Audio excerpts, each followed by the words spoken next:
F hub వారి పియాన్ ద ఫ్లీ గచ్చిబౌలిలో డిసెంబర్ 15న రాహుల్ సిప్లిగంచే Oscar range live concert. For booking contact. Sandhya theatre తొక్కిసలాట ఘటనలో అరెస్ట్ అయిన అల్లు అర్జున్ 20 గంటల ఉత్కంఠ తర్వాత ఉదయం విడుదలయ్యారు. విడుదల అనంతరం ఆయన గీతా ఆర్ట్స్ కార్యాలయానికి వెళ్లారు. అటు నుంచి మామయ్య ఇంటికి వెళ్లారు. అక్కడే భార్య స్నేహారెడ్డి, పిల్లలు ఉన్నారు. దీంతో ముందుగా వారిని కలవనున్నారు. అటు నుంచి తన నివాసానికి వెళ్లనున్నారు.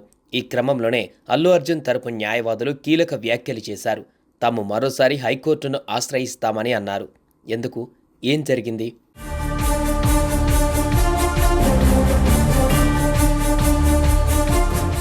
డిసెంబర్ 4న పుష్ప 2 సినిమా ప్రీమియర్ షో చూసేందుకు అల్లు అర్జున్ హైదరాబాద్ ఆర్టీసీ క్రాస్ రోడ్డులో ఉన్న సంధ్య థియేటర్కు వెళ్లారు. ఆ సమయంలో అక్కడ జరిగిన తొక్కిసలాటలో ఓ మహిళ చనిపోగా ఆమె కుమారుడు తీవ్రంగా గాయపడి చికిత్స పొందుతున్నారు. ఈ ఘటనలో ఇప్పటికీ థియేటర్ యజమాని, మేనేజర్ను అరెస్టు చేసిన పోలీసులు శుక్రవారం ఉదయం అల్లు అర్జున్ను అదుపులోకి తీసుకున్నారు. అనంతరం ఆయనను నాంపల్లి కోర్టులో హాజరుపరచగా కోర్టు 14 రోజుల రిమాండ్ విధించింది. ఈ విషయంలో అల్లు అర్జున్ తరపు న్యాయవాదులు హైకోర్టును ఆశ్రయించగా మధ్యంతర బెయిల్ మంజూరు చేసింది. అయితే మధ్యంతర బెయిల్ పత్రాలు జైలు అధికారులకు అందకపోవడంతోనే అల్లు అర్జున్ రాత్రంతా జైల్లో ఉండవలసి వచ్చిందని చెబుతున్నారు.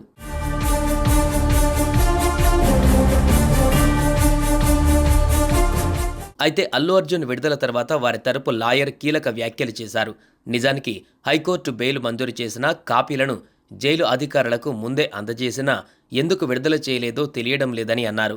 ఈ విషయంలో మరోసారి న్యాయపరంగా ముందుకు వెళ్తామని, మళ్లీ హైకోర్టును ఆశ్రయిస్తామని అన్నారు.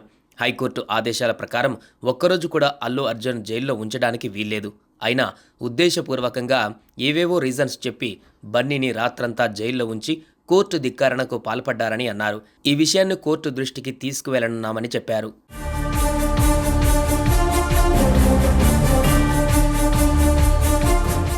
నిజంగానే జైలు అధికారులు అలసత్వం వహించారా, లేక నిజంగానే ఆన్లైన్లో కాపీలు అప్లోడ్ కాకపోవడం వల్ల ఇలా జరిగిందా అనేది జైలు అధికారులకి తెలుసు.